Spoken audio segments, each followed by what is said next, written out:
Obrigada pela presença de todos. Recadinho. A gente vai gravar e fazer a transmissão online. Então, eu diria que todos fizessem a pergunta no microfone, que eu vou distribuir na hora das perguntas. E, no final, quem fizer perguntas, como a gente vai gravar um DVD deste evento, precisa autorizar.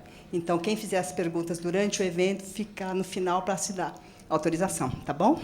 E com vocês, professor José Arthur Gianotti. Obrigado.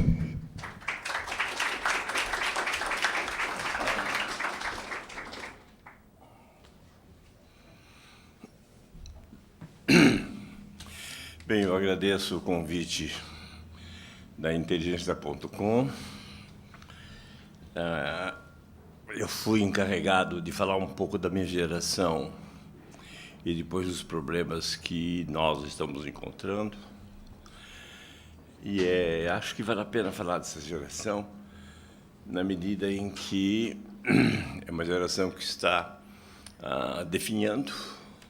Nós estamos no fim das nossas vidas e novas gerações estão assumindo a vida brasileira.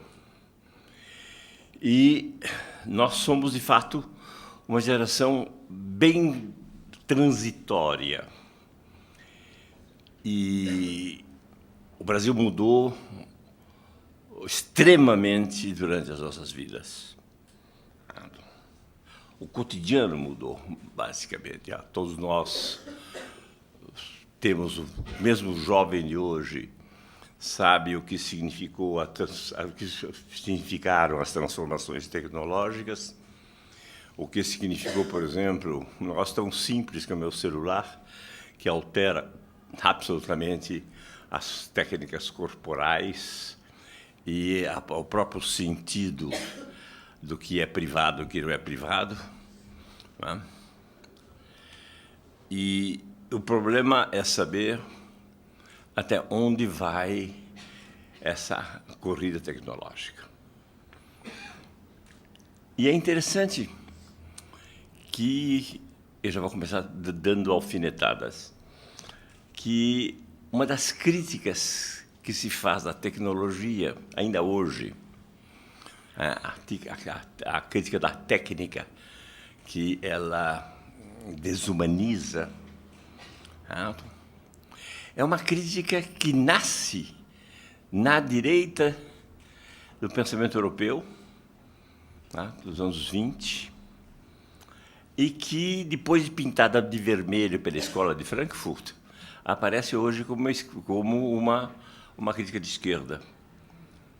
E eu me pergunto, é um dos desafios que eu coloco a vocês, como é possível que um pensamento de direita, que foi contra a técnica, que é contra a técnica, afinal de contas, todos nós estamos aqui na dependência da técnica, eu estou aqui, graças à química fina e às cirurgias cardíacas, podemos ser contra a técnica, que significa essa crítica à técnica contemporânea.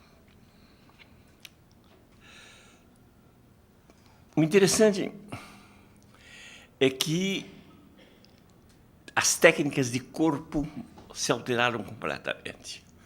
Essa ideia de técnica de corpo é uma das ideias mais lindas, a meu ver, que o Marcel Mauss desenvolveu. Né? Só vocês observarem o andamento de uma japonesa e o andamento de uma europeia para ver como é que essas técnicas são muito diferentes, como é que o uso do corpo é algo diferente em cada cultura. E a despeito de todas as igualações por que nós temos passado, ainda as técnicas são diferentes e ainda nós nos situamos no mundo de uma forma bem diferente, seja aqui na Europa ou na Ásia. Em primeiro lugar, há um problema da nossa mudança, a mudança do cotidiano no contexto mundial. Eu nasci em São Carlos, em 1930, portanto já sou bem idoso. Mas desde criança eu me lembro de me apropriar da cidade de uma maneira que é absolutamente inconcebível hoje. Eu saí de São Carlos, eu tinha 9 anos, e eu botava um calção e vivia pela cidade, tanto pelo centro da cidade, como pelos córregos, com a maior liberdade. Em 1944, eu venho para São Paulo, com 9 anos. E, que era interessante, o meu pai teve a enorme percepção: a família moderna tem que ser uma família educada na universidade. Nós fomos 4 filhos vivos, os 4 são formados na USP. E a ideia de ficar embrulhando, fazendo vestibular, fazendo cursinho, isso não passava na nossa cabeça. Nós todos fizemos escolas públicas, terminávamos a escola pública, fazíamos os exames vestibulares e entrávamos nas faculdades.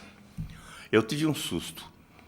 Eu tinha feito um pouco de cursos secundários, um curso ouvinte como letras clássicas, e quando eu fui ver minha nota de exame, eu tinha tido ótimas notas e 0 em português. Eu sou meio acostumado a tirar notas baixas, às vezes, em português, porque eu sou disléxico e, às vezes, eu sou capaz de escrever casa com S, casa com Z, 2 vezes, numa linha e na outra. Mas eu estava com 0 em português. E, felizmente, meus amigos tinham percebido que era o Fidelino Figueiredo que tinha errado e tinha posto a minha nota embaixo. Foi assim que eu entrei na Faculdade de Filosofia, em 1950. Mas, em 1950, eu já participava da cidade de uma maneira muito, muito intensa. Eu fiz colégio de Estado. Por causa da guerra, nós tínhamos que morar. Eu tive um irmão que morreu, nós precisávamos morar perto do centro, nós morávamos ali perto da Santa Casa. Eu era estudante do Colégio do Estado, que depois se tornou o Franklin Delano Roosevelt, e, portanto, eu ia a pé da cidade da Santa Casa até a Baixada, como é que chama? Do Carmo.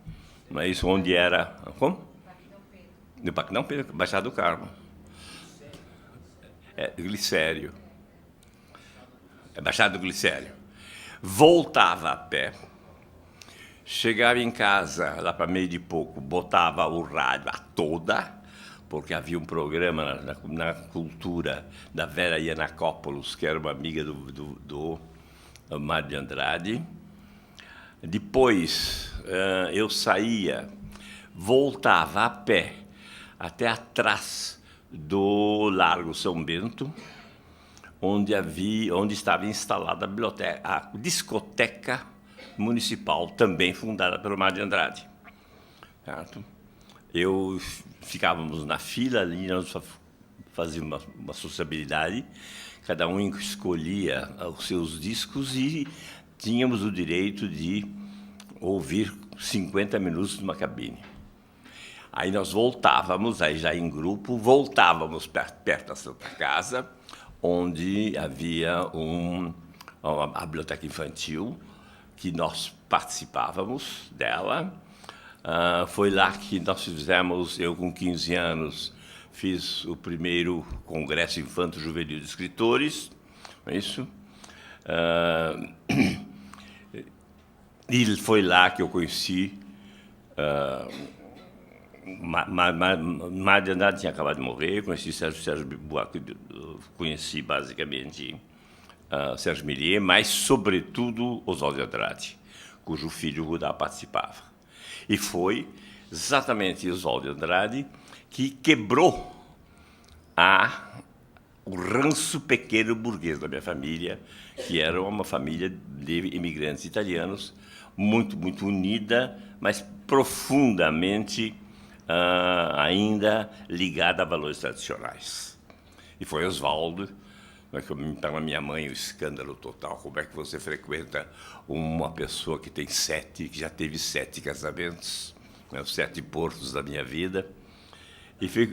É interessante, foi Oswald que um dia me disse, eu ainda estava frequentando o colégio, eu me metia a fazer um pouco de letras clássicas como ouvinte, que me disse, o Vicente Ferreira da Silva está dando um curso lá na Rua Major Sertório sobre Platão. Você não quer assistir?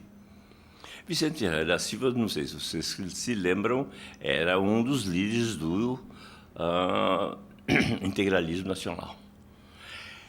Havia, portanto, mesmo naquela comunidade paulista, né, numa mesma festa, né, Vicente de um lado, Oswaldo de outro, e eu me lembro que foi lá que eu conheci o Tarcísio do Amaral e toda aquela turma da semana de 22. Isto é, convivendo, apesar das brigas, apesar das diferenças ideológicas, ainda participando de uma vida comum. Isto é, vejam bem, a cidade era aberta, o bonde nos levava para todos os lugares, havia um bonde que nos permitia namorar em Santo Amaro, porque a gente tomava o camarão na Praça João Mendes e até Santo Amaro. A cidade era aberta, as pessoas, a despeito de terem posições ideológicas muito diferentes, mantinham um determinado diálogo e, sobretudo, nós pensávamos no Brasil em termos de modernidade. A questão básica era voltar certamente às raízes, seja com o pau-brasil, ou seja na tradição do Plínio Salgado, mas o que importava, o que nos interessava era modernizar esse país. Aí a ideia de modernização foi uma das linhas que marcou essa minha geração. E foi na filosofia que, mais ou menos, eu comecei a ter um grupo. Né? Um grupo que, eu me lembro, se conhecia nos corredores da faculdade, né? Fernando Henrique, Ruth, Ottaviani, Paula Bergman e assim por diante, Marisa Meyer, o marido, enfim, havia um grupo e que conversava, e que mais ainda, é um grupo que participava mais ou menos dos barzinhos. Eu nunca fui muito de bar não, mas a minha geração foi uma geração que participou do bar, que participou da cidade, que consumia a cidade e era consumida por ela. Muito bem. Nós tínhamos alguma militância ideológica. Nós somos a terceira geração da Faculdade de Filosofia em São Paulo. A primeira geração foi aquela que saiu logo da mão dos franceses, como Cruz Costa, Olívio Teixeira, Schoenberg e assim por diante. Segunda é a geração do Florestan, do Antônio Cândido, que ele chama o próprio Florestan chamava de geração between, né? E a nossa geração é a geração mais técnica, que queria fazer as coisas de uma maneira mais rigorosa, mais ligada à matemática também, mais ligada à explicação de texto, a toda a parte de filosofia. A influência que os franceses, os estruturalistas franceses tiveram entre nós foi no sentido de quebrar violentamente a linha ensaísta da cultura brasileira, né, e entrar por uma análise de texto rigorosa.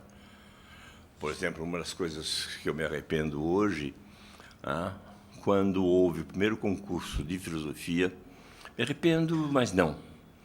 O primeiro concurso de filosofia, houve um rebanho de pessoas que se inscreveram para pleitear a cátedra, naquela época se falava de cátedra de filosofia. E meu amigo Oswaldo escreveu um livro sobre antropofagia. E o livro, do meu ponto de vista técnico, era absolutamente uma loucura varrida. Começava pela bibliografia, por exemplo, Aristóteles, obras, Platão, obras, Conte, obras, sem indicação nenhuma, sem nada, tudo aquilo que nós estávamos aprendendo, aquilo que nós estávamos segurando para dar certo. O Oswald tinha botado para... Enfim, não tinha dado a mínima importância. E eu fiz crítica séria ao Oswald e ele ficou muito bravo comigo. Você está defendendo o Cruz Costa, está defendendo o empreguinho do Cruz Costa e assim por diante. E eu não percebi que aquele texto era um dos textos mais lindos do ponto de vista literário que o Oswald escreveu. Mas acontece que nós já estávamos com uma nova perspectiva. Nós não queríamos um professor de literatura dando filosofia. Hoje eu não sei se talvez eu me arrependa, porque hoje tem tanta gente fazendo literatura como se fosse filosofia nas nossas universidades, que se nós tivéssemos passado por aquela experiência, nós não estaríamos repetindo esse erro 50 anos depois. Muito bem, como todo mundo, eu fui fazer doutoramento na França. Antes, o Granger tinha me aproximado muito da lógica formal, da lógica matemática, e eu fui, então, trabalhar com o Granger, que tinha sido nomeado para Rennes. Vale a pena contar como é que eram dadas as primeiras bolsas da CAPES. O Cruz Costa me levou de trem até o Rio de Janeiro. Um colega meu, que era o Roberto Cardoso, que se tinha transformado em antropólogo, estava trabalhando no Museu do Índio, esses que querem fechar agora, junto com o Darcy Ribeiro, e ele me apresentou ao Darcy Ribeiro, que tinha muita influência ao diretor da CAPES, que era o Anísio Teixeira. E, de repente, eu estava conversando com o Darcy, e eu percebi que o Darcy estava simplesmente me sabatinando se eu sabia lógica ou não sabia lógica. Todo mundo sabe que o Darcy nunca soube lógica, né? Mas não tinha importância nenhuma. Ele estava sabendo alguns conceitos, sabendo se eu teria resposta ou não. Aí eu fui ser apresentado ao Anísio Teixeira para receber uma bolsa, e o Anísio saiu com esta joia. É muito interessante mesmo que o Janotti vá para a França trabalhar agora, principalmente quando nós temos na França um filósofo da importância de Merleau-Ponty. Certo? Não, ele inverteu as palavras, enfim. Mostra um negócio importante. Anísio fundou a CAPES. Anísio foi uma das pessoas que mais trabalhou para o desenvolvimento da educação nacional. Ele sabia as coisas de orelhada, mas ele tinha uma visão do que deveria ser a educação nacional, que, a meu ver, é melhor do que aquela que predomina hoje em dia. Isto é, a educação tem que nascer dos municípios, a educação tem que nascer dos lugares e das suas raízes. Essa ideia de inventar um programa mais médico, menos médico, na cabeça de um ministro e fazer que o Brasil, do Iapoque ao Chuí, tenha a mesma solução, é o caminho do fracasso. Nós não, veja bem, naquela imprecisão, naquela, eu diria assim, quase gozação da geração que nos antecedia, havia uma percepção do que era o Brasil, uma percepção das nossas necessidades, que a minha geração, como geração mais técnica, perdeu. Certo? Nós instalamos, de certo modo, o pensamento mais técnico, principalmente em São Paulo, e não percebemos fenômenos importantíssimos. Por exemplo, nós, nas nossas alturas, não demos nenhuma importância ao movimento do ISEB, porque nós, da Faculdade de Filosofia, achávamos que eu mesmo achava, aquelas ideias malucas que são desenvolvidas sem nenhum rigor, não vão ter nenhuma pregnância na cultura brasileira. E não é verdade, porque o ISEB formou uma geração de burocratas do Brasil de enorme importância, sem que essas ideias fossem rigorosas, sem que essas ideias fossem realmente debatidas. Mas elas tinham raízes, elas tinham um certo eco naquela vida relaxada que o Brasil era. De certo modo, nós perdemos essa espontaneidade, da mesma forma que nós perdemos a espontaneidade das cidades, da mesma forma que nós perdemos a espontaneidade dos nossos comportamentos, porque agora nós estamos inteiramente engessados como é que nós devemos nos comportar em público para poder falar no celular, ou ficar numa fila de ônibus, ou se matar para tomar um táxi. Nós somos batalhadores eu diria assim, do cotidiano minúsculo. Nós perdemos justamente uma certa espontaneidade, e essa espontaneidade a minha geração combateu bastante. Espero que a nova geração que vem agora seja mais espontânea e também seja um pouco... não perca a tecnicidade que nós quisermos desenvolver. Muito bem. Nosso projeto, portanto, era um projeto de modernização. Era um projeto modernizador. 2 polos, não é isso? De um lado, o comunismo, de outro lado, né? A social-democracia tinha poucos séculos no Brasil, e, de outro lado, a importância dos Estados Unidos e do pensamento liberal.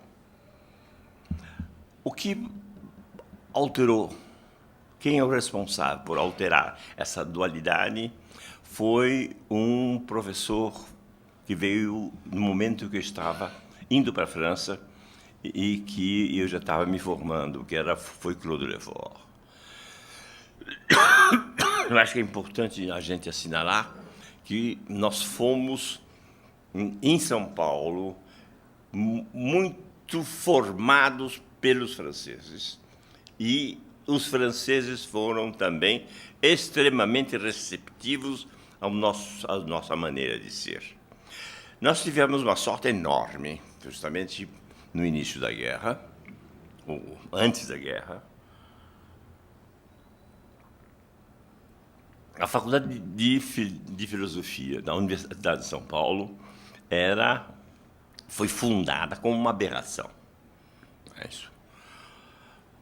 Como o nosso sistema universitário foi muito atrasado, nós criamos a primeira universidade no Brasil em 32, a Universidade do Brasil, e a Universidade de São Paulo em 34, havia outros institutos universitários, como a Faculdade de Medicina, Faculdade de Engenharia, a Faculdade de Direito, e para reunir esses institutos universitários numa única faculdade, inventaram algo muito maluco. Acho que vocês já não sabem mais o que era.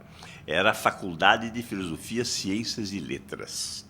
Isto é, era uma faculdade de todo o saber, que deveria dar uma visão geral do saber para que os institutos pudessem se desenvolver. No início, essa faculdade era uma torre de Babel, porque você sabe muito bem que a universidade foi fundada numa reação dos paulistas por causa da derrota diante de Getúlio. Eles disseram: nós perdemos pelas armas, mas nós vamos ganhar do ponto de vista ideológico. E eles pegaram esse plano universal do saber e dividiram para os países que tinham mais competência. Evidentemente, a filosofia e a sociologia foi entregue à França. Naquele momento, nós achávamos que a França era o poço do saber filosófico. A matemática foi entregue a um grupo Bourbaki, que é maravilhoso, um dos grupos formalistas mais interessantes, e que era uma combinação de franceses e italianos. A química, evidentemente, foi entregue a um alemão. A botânica foi entregue a um alemão e assim por diante. E a faculdade era uma torre de Babel. A primeira aula que eu tive na faculdade, eu entrei, me sento, vem um baixinho e começa a falar francês. Não é isso? E eu tive que falar ao mesmo tempo, aprender lógica e francês ao mesmo tempo. Porque Granger falava francês. E havia uma piada, o Antônio Cândido sempre contava isso, de um colega dele que, assistindo a aula de matemática, depois de várias deu sessões, e perguntou para um colega: quem é esse matemático Fra Deloro? Você sabe que Fra Loro em italiano é entre eles, né?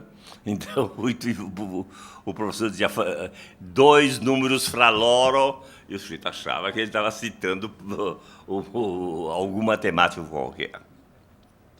Muito bem.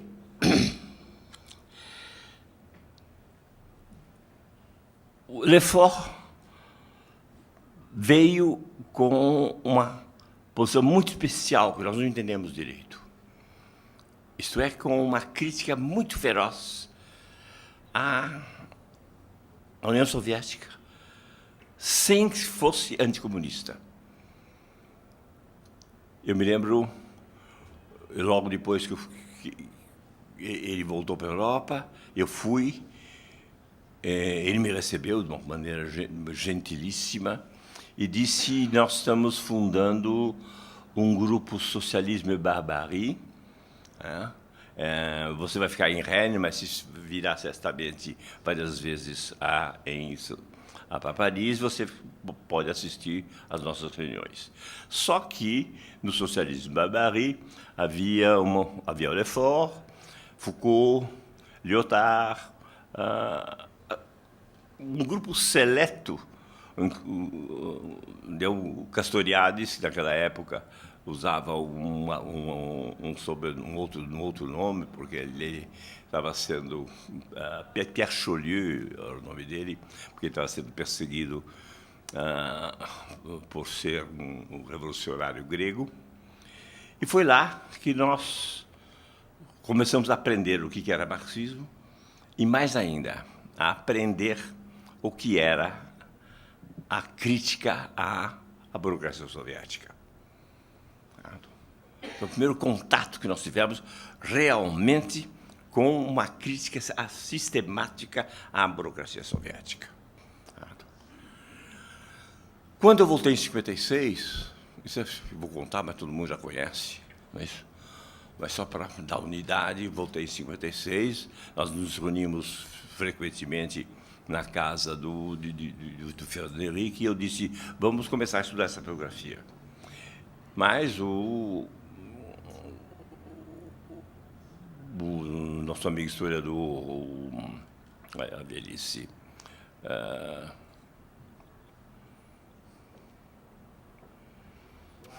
como? Não. O grande historiador da minha geração. Hã? Não, Boris não é historiador. Que escreveu sobre o sistema colonial. Caio Prado. Não, Caio Prado é da segunda geração. Paulista. Depois eu lembro o nome dele. Ele disse, não, vamos ler sistematicamente Marx. Foi assim que nós começamos a ler Marx, sistematicamente. Eu tenho até hoje, no meu volume do Marx, certo? Primeiro capítulo, que eu dei o primeiro capítulo, depois Fernando Henrique, Ruth Cardoso, Paulo Singer, certo? E assim por diante. Isso é, nós tivemos um primeiro contato com Marx e um contato que mostrava que entre o marxismo e o que estava escrito no Capital havia uma enorme diferença. Por mais que a gente quisesse juntar marxismo com o que vinha no Capital, era algo que não combinava. E eu, mais tarde, quando escrevi Certa Herança Marxista, botei como hipótese, precisa ver o que aconteceu com os manuscritos do Marx, principalmente no terceiro volume. Isso em 70. Eu estava fora, já em 64, a Mega já tinha publicado os textos do Marx sem as interferências do Engels. E agora, depois, nos últimos tempos, saíram críticas muito interessantes, em particular de Michael Hendrich, a propósito, fazendo essas análises de como os textos foram alterados. E as alterações são substantivas. Enquanto Marx não fechava o livro, porque ele abria, e como um bom gênio que ele era, ele abria sempre explorando novos caminhos.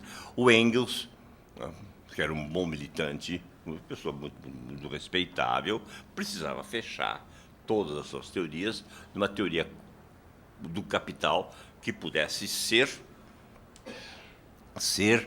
uma teoria que desse uma plataforma política. E aí eu toco numa das coisas mais interessantes. Na medida em que a ideia do Capital, aos poucos, foi sendo abandonada pela própria esquerda, é isso? A crítica do capitalismo passou a ser a crítica da técnica capitalista. E a crítica da técnica capitalista é a crítica da direita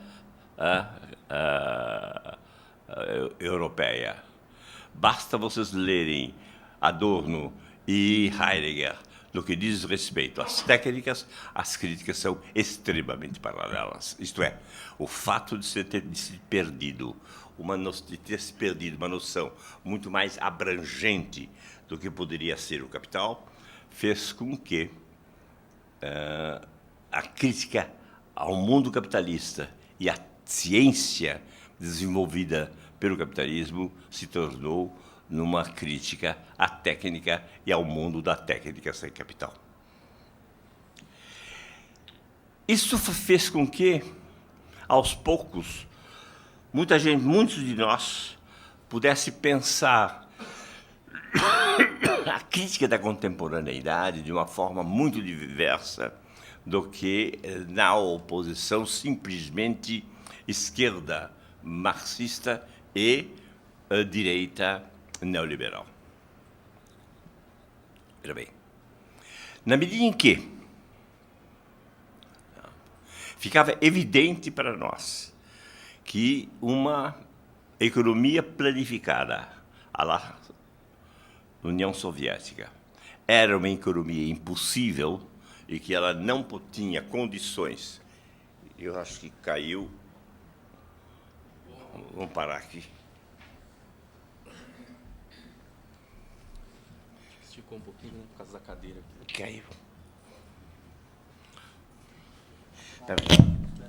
Pegou? Embaixo dos pés.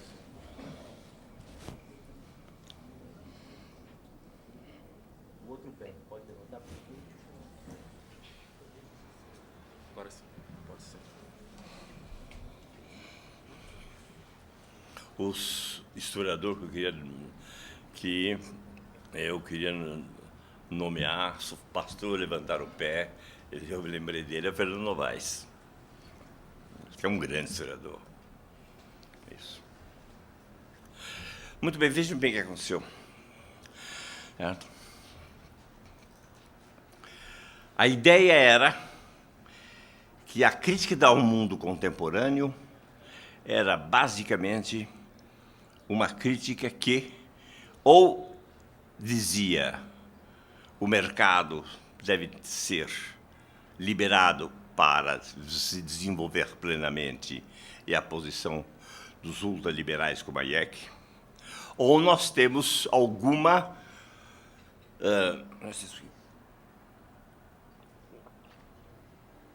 algum planejamento econômico que dependa de uma comissão, de um comitê central.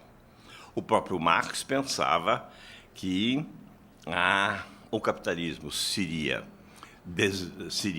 liquidado na medida em que as forças produtivas pudessem ser apropriadas socialmente e não, portanto, por grupos privados. Mas nós já sabíamos que uma economia inteiramente dominada por um comitê central, sem as indicações do mercado, não funciona. E nos anos 60, 70, havia muita literatura a esse respeito. Para dar um exemplo, se você quer produzir vidros, e você tem uma visão geral de como é que vai ser o consumo de vidros, você vai pedir, por exemplo, que tantas toneladas de vidro para esse consumo. Mas se você começar a medir a produção de vidros por tonelada, a tendência é que as fábricas façam vidros mais grossos para que elas possam cumprir os planos com maior facilidade. Então, você inverte o padrão. Você vai pedir que se produzam metros quadrados de vidro, se não quilômetros quadrados de vidro. O resultado é que você vai ter vidros muito finos que acabam quebrando.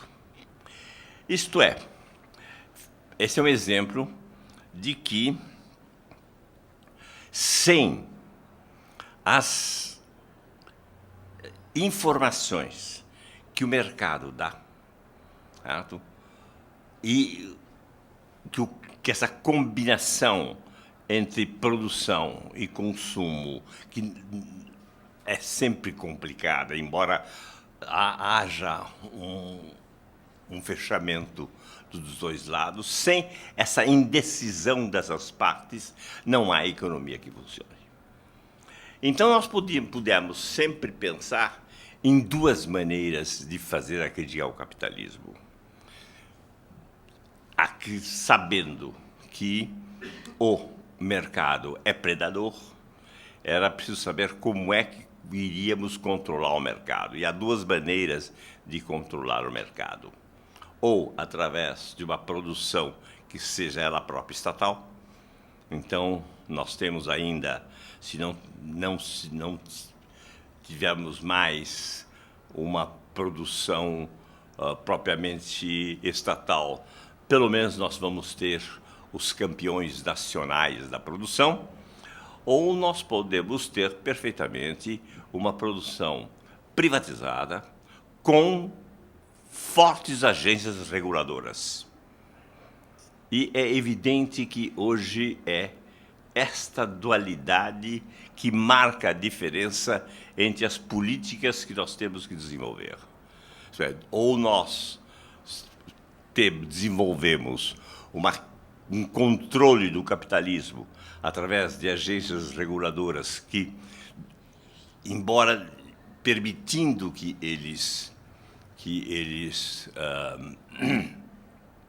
os capitalistas inventem e procurem seus próprios caminhos, sejam submetidos a avaliações sistemáticas, ou nós vamos tentar formas mais ou menos espúrias de propriedade coletiva, mesmo que sejam nas mãos de capitalistas amigos que dependam de grandes financiamentos do BNDES. Esta é, a meu ver, a grande encruzilhada em que está a economia brasileira. Isto é, nós temos duas maneiras de desenvolver o capitalismo, ou, vamos dizer assim, uma maneira mais tradicional social-democrata, ou uma outra maneira mais tradicional de planificação das próprias plantas, e isto é que, a meu ver, está na base das disputas políticas do Brasil e de boa parte do mundo hoje.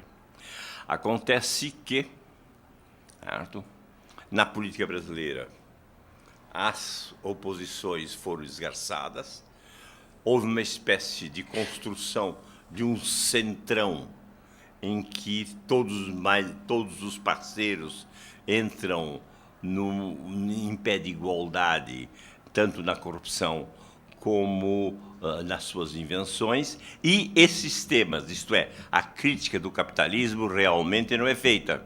E não sendo feita a crítica do capitalismo, não se criam as necessárias bases para uma renovação do capitalismo brasileiro. Isto é, o centrão está simplesmente impedindo que nós tenhamos aquela abertura e aquela inventividade capaz de lançar a nossa sociedade para um progresso, uma produção efetiva que seja social e que seja capaz de manter graus de liberdade substanciais para que nós possamos inventar novas formas de vida.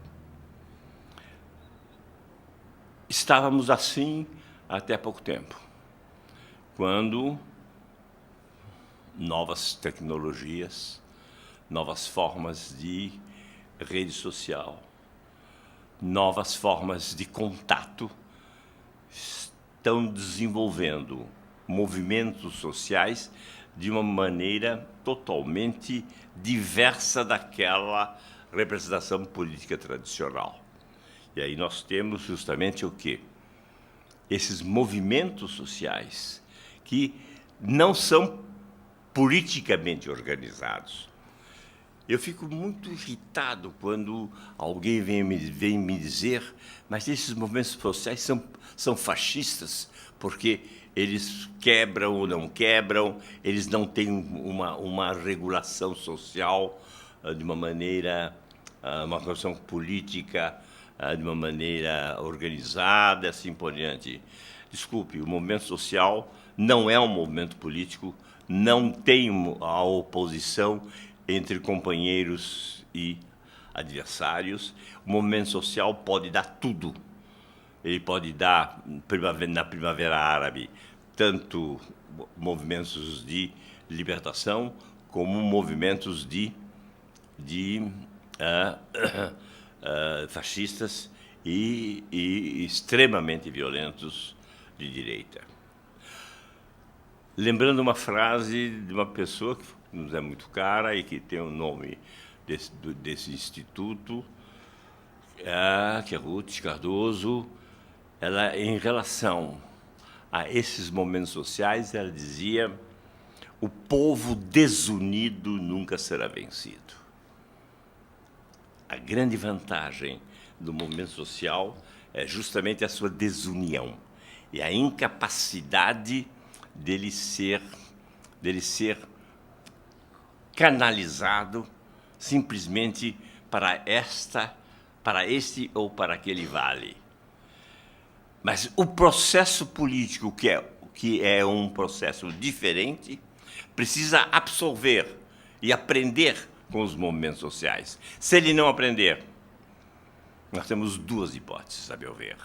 Ou nós vamos para um fechamento do sistema político, ou nós vamos para uma abertura imaginária do sistema político, que é justamente o salvador da pátria. Eu já senti muitas vezes, nós já percebemos várias vezes, quando nós entramos no impasse desse tipo no Brasil, nós temos Jânio Quadros, nós temos Collor de Mello e assim por diante, o que resulta justamente numa crise sistemática. Enfim, resumindo, para dar uma ideia de que, afinal de contas, eu tive um roteiro. Certo? Eu disse que a minha geração começou tendo uma cidade livre, uma cidade aberta. Obviamente, com uma inclusão social mínima, mas nós que usávamos da cidade, nós tínhamos justamente essa ventilação por ela. Nós tivemos, na minha geração, um projeto modernizador, certo? Que teve um ciclo, que eu não fiz análise, que foi o ciclo que começa com o Plano Real e termina no governo Lula, né, que é realmente o ciclo modernizador, que politicamente vai dar numa coisa extremamente perniciosa, que é o Centrão, na medida em que todos vêm para o mesmo caldeirão e ficam disputando os feijões que esse caldeirão tem. Com isso, nós tivemos a possibilidade, com isso, nós criamos a possibilidade de movimentos sociais cujo desempenho político nós não sabemos o que vai dar. Isso significa que esse desempenho vai implicar renovação do próprio sistema político, mas e eu concluo com isso, vai exigir de nós algo muito especial que o velho Anísio Teixeira, que não sabia que Merleau-Ponty se chamava Merleau-Ponty, sabia de uma maneira muito, muito pessoal. A educação é algo que nasce da base, das regiões, a partir dos nossos próprios instrumentos, e que educação feita por cima, vindo da cabeça de um pedagogo que mora em Brasília, não vai dar em nada. E, portanto, se o nosso grande problema é a educação, antes do dinheiro que nós necessitamos de dinheiro, é preciso mudar o tipo de planejamento e pensar que esse planejamento não é apenas um planejamento técnico, mas é saber como é que a gente investe capitalisticamente na educação, desde que nós tenhamos controle para que essa educação seja a mais livre possível. Mais ou menos era isso que eu gostaria de dizer a vocês, para apenas, obviamente, fustigar a todos para que tenha perguntas que sejam as mais interessantes possíveis.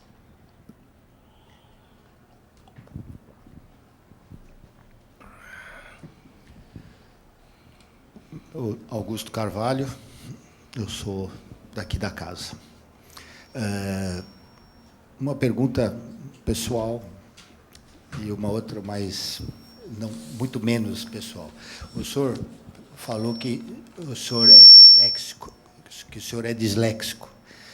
Esse nome disléxico, essa identificação desse tipo de dificuldade é uma coisa relativamente recente. Eu estou perguntando porque eu tenho um filho que a gente conseguiu diagnosticar com esse tipo de distúrbio, que não é muito, não é tão grave, porque Einstein era, o senhor, meu filho, e todos foram muito bem. Mas em que ponto o senhor descobriu que tinha esse tipo de dificuldade? Uma pergunta. A outra pergunta, o senhor deixou assim, ou nós vamos para um autoritarismo, ou vamos... Não, autoritarismo não. Ou autoritarismo, ou então o salvador da pátria. Essa é uma visão, me parece, pessimista. Vamos ter um outro caminho, que eu também não sei como chegar a ele, mas é a pior das hipóteses, as duas, o autoritarismo e o salvador da pátria. Muito obrigado. Bom, a dislexia foi, de certo modo, diagnosticada muito tarde, porque senão eu não teria os problemas que eu tive no ginásio, né? Eu me lembro, uma vez houve uma briga entre dois professores de português. Um dizia, mas ele sabe perfeitamente gramática, ele sabe literatura e assim por diante. E o outro professor dizia, mas eu não posso aprová-lo porque ele escreve casa com Z. Tá certo? E eu não fui aprovado, mas fui para a segunda época. Certo? Mas se incomoda, o teu filho se livra bem dessa questão. Eu não disse provavelmente um autoritarismo. Eu não creio que a democracia brasileira sofra grandes perigos agora. Ela pode sofrer, vamos dizer assim, choques. Ou choque. Veja bem, a ideia de alguém que venha cortar o sistema político já está mais ou menos presente. Na última eleição, nós tivemos um fenômeno, a meu ver, muito interessante, que foi o russomano. Ele podia ter uma votação muito maior se ele não tivesse feito uma besteira no cálculo das passagens. Certo? Eu não vejo, nesse momento, nenhum russomano. Mas, se nós tivermos um falecimento das forças políticas em jogo, nós não sabemos o que vem. Não haverá, eu creio, um recuo democrático. Haverá, eu diria, uma esculhambação democrática, porque as instituições poderão se esculhambar mais do que já estão. E, obviamente, nós estamos assistindo a um processo de desfazimento das instituições brasileiras, que não é brincadeira, não é?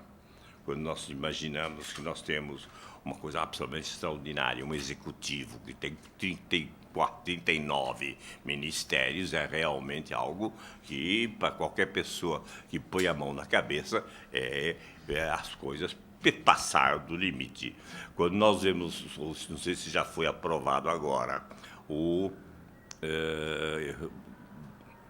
orçamento impositivo, que transforma a emenda de parlamentar em obrigatoriedade de distribuição dos recursos, nós vemos que as coisas não andam bem. E vamos ver agora como é que vai funcionar o judiciário, que estava mais ou menos equilibrado, e foram escolhidos a dedo dois ministros extremamente competentes, mas pelas declarações extremamente conservadores, não é isso? Vamos ver o que vai dar. Então, nós temos aí um problema de institucionalização, que é muito sério, certo? Ora, esse problema leva a quê? Leva ao gargalo no desenvolvimento das forças produtivas do Brasil. Certo? Continuarmos com estes portos, com o custo Brasil, e mais ainda, com a educação que nós temos tendo hoje, é algo que só vai nos levar ladeira abaixo. A educação no Brasil hoje, eu já em 80 escrevi que era uma farsa, hoje é farsa da farsa, porque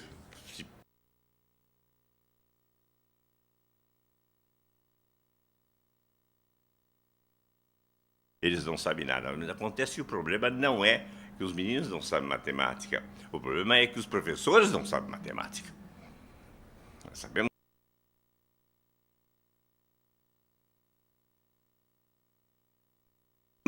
extremamente complicada. E numa situação da intelectualidade ensandecida, não é? Porque os nossos intelectuais hoje falam uma coisa, falam outra coisa. É muito comum, eu vejo isso em colegas que são profundamente revolucionários e que rezam pela cartilha do Heidegger, depois colocam um pouco de democracia direta e pensam que assim estão fazendo textos à esquerda. Então você percebe as coisas estão embaralhadas no Brasil. Não sei o que vai sair.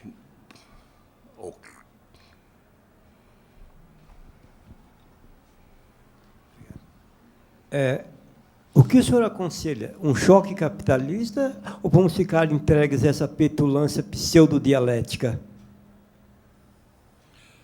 Olha, até que enfim você falou, né? Porque você estava numa inquietação. Que eu prefiro um choque capitalista ou uma pseudodialética. Primeiro, que dialética? Nem falar mais em dialética. Eu não falei na palavra, porque senão ia desencadear uma discussão enorme aqui.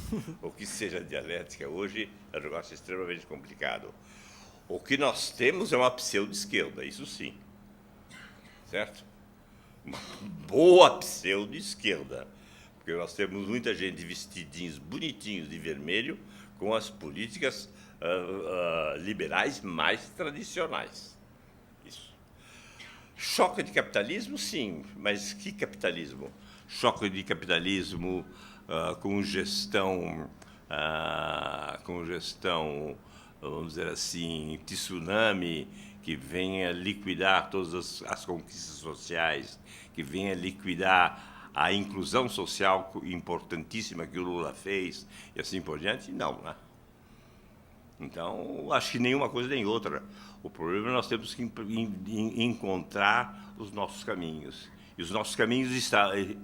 Nessa discussão, eu acho que nós temos que discutir algo muito importante. Como é que nós vamos lidar com o capital?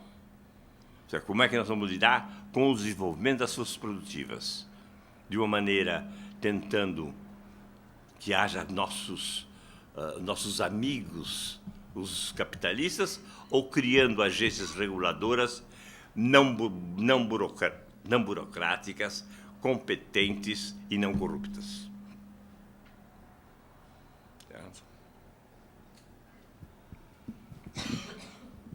Professor, sou Fábio. Eu queria saber de você se a gente pode estar chegando no final do partido do PT e pode estar surgindo um novo protagonista aí na política brasileira? Eu não faço... Desculpe, eu não faço previsões a esse ponto. Eu não sei que PT nós vamos ter. Que o PT está em crise, tá, mas eu conheço o PT desde quando eu o ajudei a fundar. Mas só que eu sou um fundador... o único partido que eu participei foi do PT durante 4 dias.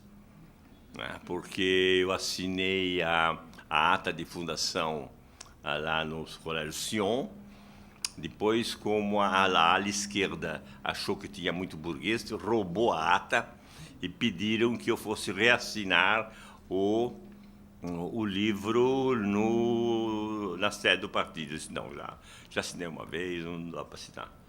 O que vai ser o PT, não sei. Certo? Mas a única coisa que nós sabemos é o seguinte, que o partido que ainda está mais articulado politicamente é o PT. O PSDB é inteiramente desarticulado.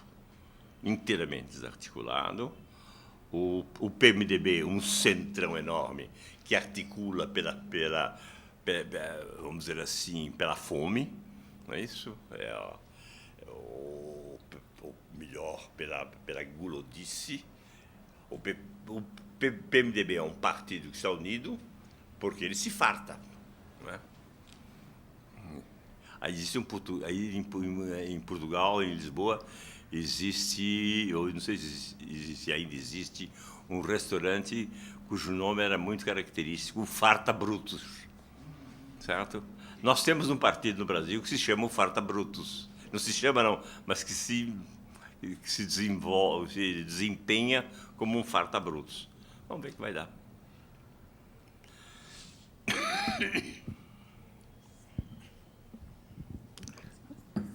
Boa noite, professor. Eu sou Paulo Pélico, sou produtor de cinema. Uma das avaliações mais comuns é que a classe C, a expansão da classe C, da classe média, a chamada nova classe média, já influencia a agenda política do país. E parte do debate conservador que ocorreu nas últimas eleições presidenciais já seria resultado dessa expansão da classe média, da nova classe média.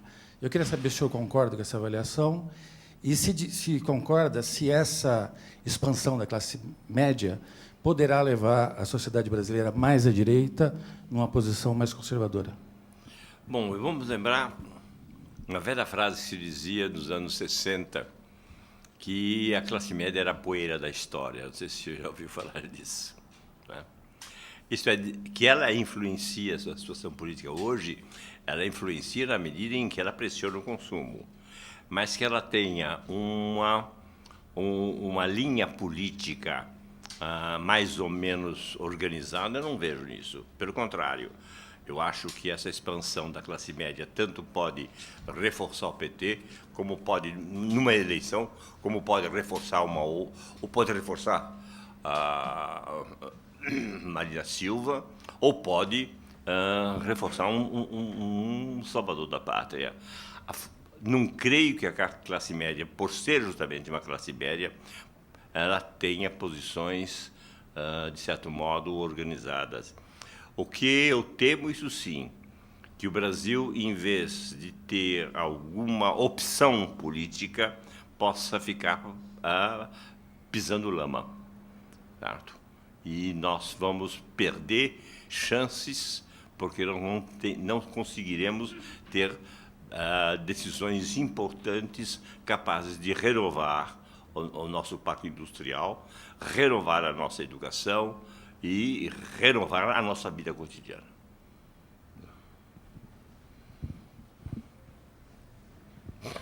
Meu nome é Gabriela, sou estudante de música.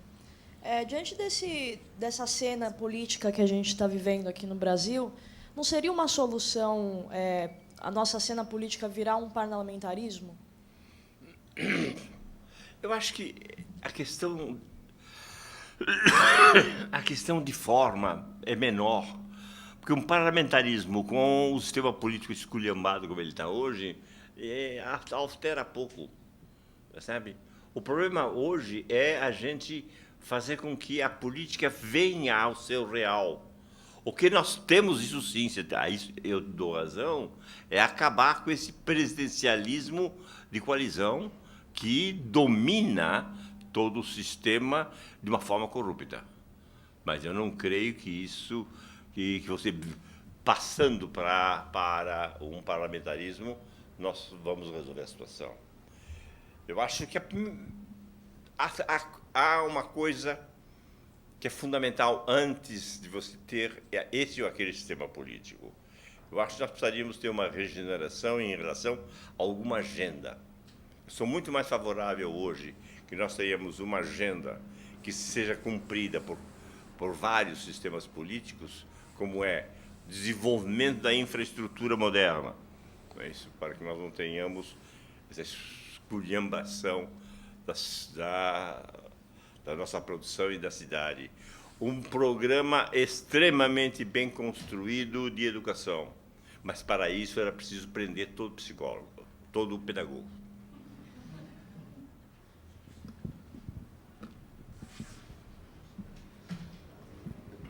Eu estou usando o microfone outra vez, mas só se ninguém usar. Não tem do seu lado lá, está pedindo. Estou pedindo. Professor, como que o senhor vê a iniciativa da Marina Silva? Eu acho a Marina, aliás, vários meus colegas estão virando marineiros, ou marinistas.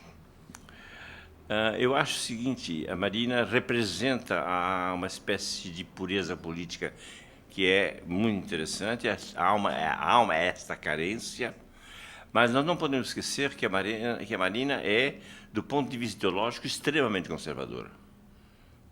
O que significa, veja bem, o que ela representa em termos de sexualidade, em termos de pesquisa científica com células-tronco e assim por diante. Eu acho que ela não é uma pessoa moderna. E mais ainda, nós não sabemos de jeito nenhum como ela vai ter uma política econômica. Agora nós temos dois economistas muito interessantes que estão se aproximando dela, não é isso? De um lado, Janeta Fonseca, mas de outro lado, André Lar Rezende. São pessoas extremamente opostas. Eu gostaria de saber que política eles podem fazer juntos. É isso. Mas, portanto, o problema da Marina, a meu ver, é a indefinição dela. Ela representa um não partido, essa não política, mas eu não vejo nada que a defina. Certo? Então, eu não vejo a Marina representando até agora uma linha política alternativa. Certo? Mas daqui a 6 meses ela pode ter, não sei. Não acredito, mas professor, tem uma situação que nós estamos vivendo aqui uma janela demográfica extremamente favorável para o Brasil romper esse ciclo de 500 anos. Nós teríamos... A janela é chinesa, né? Você quer dizer? Não. Essa questão do chinês aí, eu vou falar que o senhor botou na conta do Lula essa expansão da classe média. Primeiro, não é uma classe média que está expandindo, mas nós devemos muito mais à China. Não importa. Houve uma inclusão de 38 milhões de brasileiros. Sim, isso é uma coisa. Graças à China. E se tivesse o Zé das Docas fazendo, ia ser a mesma coisa. Se não tivesse o Lula, se tivesse um tucanão, não teria feito. Mas foi colocado. A base para ser feita. Eu não sou tucano, não, mas a base foi colocada lá atrás. A base foi feita lá atrás. Foi feita, mas eles não fariam. Bom, eu conheço tucano. Não. Eu concordo com o senhor, em termos, mas também falar que é tudo na conta do Lula não dá. Não, mas a pergunta é a seguinte: nós temos uma possibilidade de romper, porque tem uma janela demográfica de ter uma quantidade de pessoas em idade de produção e relativamente pouca gente na idade de estar já, como eu tenho 60 anos, já estou entrando nessa fase também de estar usufruindo, malemar, o que plantamos antes. Essa janela é muito favorável, nós temos um potencial para tudo, né? A juventude, a possibilidade das riquezas que nós temos aqui, riquezas físicas do nosso país, e a gente não consegue, nós não vamos conseguir romper esse ciclo, aproveitar isso, que não vamos romper o ciclo da má educação, coisa que há Coreia fez, né? A Coreia fez isso. Por que a gente não vai lá? Aqui fala assim, copia a Coreia, eles vão lá copiam a Coreia do Norte, né? Esse que é o problema. Ah, vamos para a Coreia, eles vão lá para a Coreia do Norte. Mas, enfim, eu tenho uma angústia de que podemos estar perdendo essa oportunidade. Veja bem, eu acho que nós tivemos uma situação muito peculiar politicamente, que nós tivemos 2 políticos bem fora da curva, né? Que tanto Fernando Henrique como Lula são políticos excepcionais. Embora eu possa muitas vezes ficar muito bravo com o Lula pela destruição do sistema político que ele provoca, não é isso? Ou às vezes bravo com, ou mesmo não bravo com o Fernando, mas pelo menos me afastar de certas posições de Fernando, porque eu gostaria que ele fosse mais vamos dizer assim, mais ousado, mas são 2 políticos de enorme envergadura. Não é isso? É só comparar o governo dos 2 com o da presidenta, né? Agora, o que nós temos como herança é a destruição do sistema político. Claro, isso é inevitável, certo? Ver como é que estão funcionando os 3 poderes no Brasil. Bem, evidentemente, o judiciário está em situação melhor, mas como estão funcionando, em particular, o executivo e o legislativo, é um desastre total. Um desastre total. E é um problema de desempenho. A gerentona gere mal, certo? Então, nós temos uma situação de funcionamento do próprio Estado. E o Estado está mal funcionando porque ele foi aparelhado. Certo? E as universidades estão funcionando mal, inclusive porque houve uma enorme falsificação de pensar que é possível fazer inclusão social, que é necessário, sem criar linhas de formação de quadros. Então, assim, nós somos obrigados a importar quadros de alta qualidade para poder funcionar no Brasil. Isto é, se nós tivéssemos, desde logo, combinado as 2 coisas, isto é, escolas de inclusão social, mas também linhas de formação de quadros, dizendo nos termos antigos, para deixar todo mundo horripilado, colégios de elite, nós teríamos uma solução muito melhor. Porque quando veio a Revolução Francesa, que se sabia, por exemplo, que a educação francesa iria expandir, a primeira coisa que eles fizeram foi fazer as grandes escolas. Mas grandes escolas é uma coisa séria. Nos Estados Unidos você tem, em Miami você tem uma porcaria de uma universidade, mas no país você tem uma Ivy League. Não é certo? E tem um programa de formação. Aqui nós não temos. Aqui nós não temos. Você vai dizer que a Universidade Paulista seleciona, mas ela seleciona apenas no vestibular. Ela não seleciona depois para formar quadros no interior dela. Eu acho que isso é muito grave.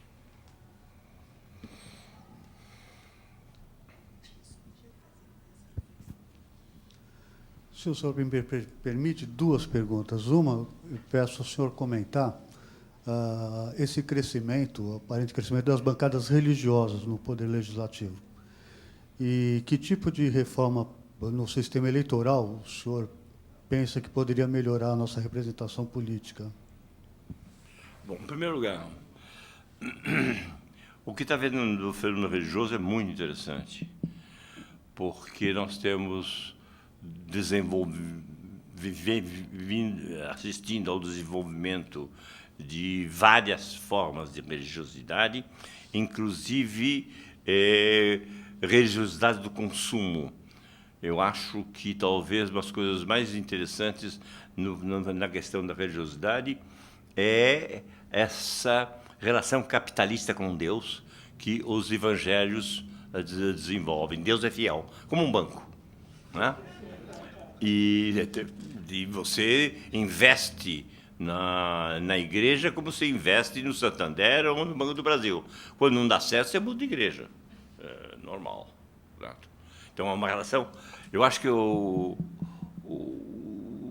os pentecostais eles formam uma religião muito, muito característica do novo capitalismo, esse capitalismo consumista. É muito interessante, sem transcendência nenhuma, não há transcendência. Mas, em compensação, nós tivemos agora um fenômeno na Igreja Católica, a meu ver, também muito, muito interessante, porque houve uma inversão completa da tentativa católica de encontrar a transcendência através do distanciamento à la Durkheim, em que os símbolos ficam longe, assim por diante.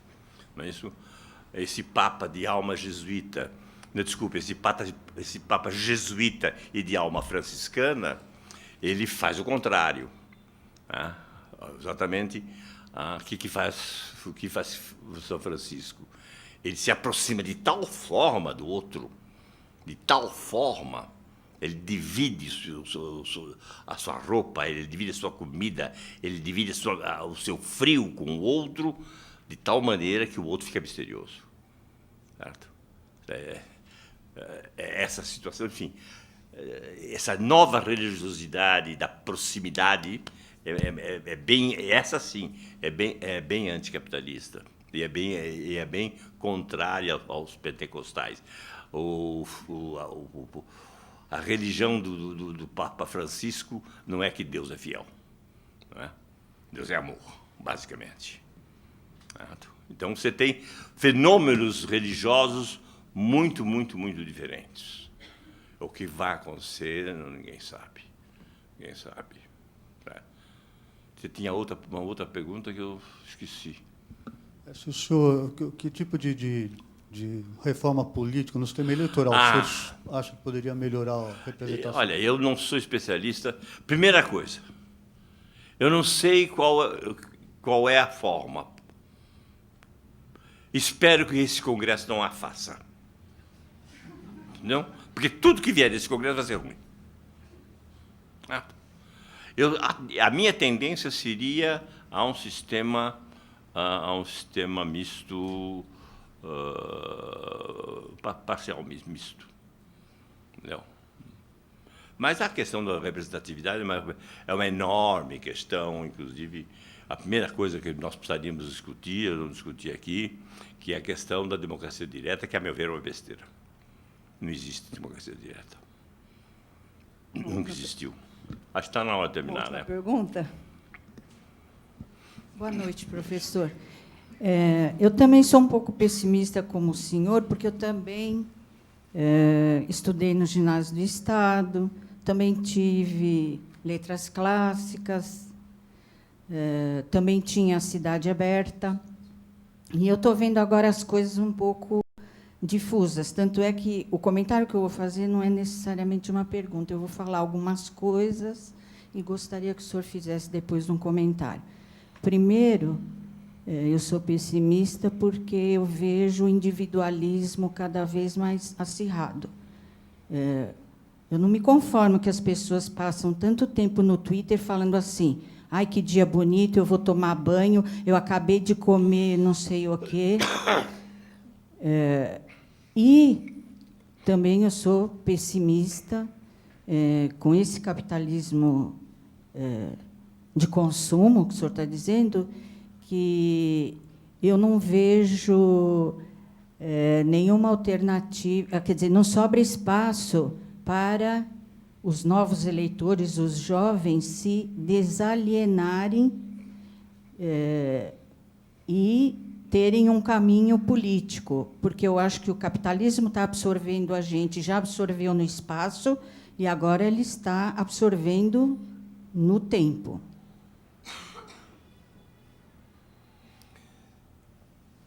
Diante desse pessimismo, eu teria um fiapo que pode virar um caudal de otimismo. A técnica moderna é uma técnica tão poderosa, ela é capaz de criar tantas coisas novas que talvez nós tenhamos uma vida muito, muito diferente, graças a que a técnica vai poder trazer. Tenhamos paciência. Obrigado.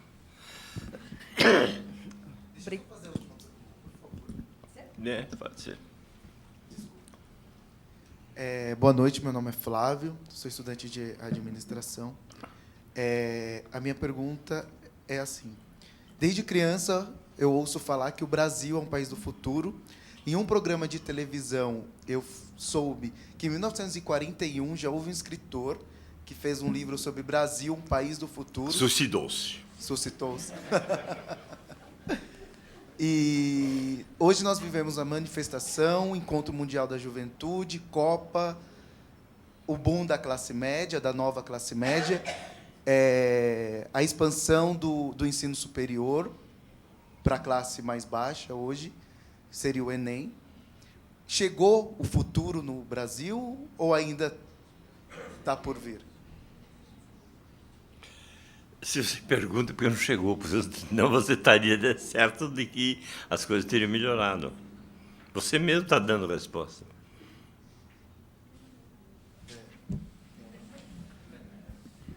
Vamos lá? Muito obrigado, então, a todos.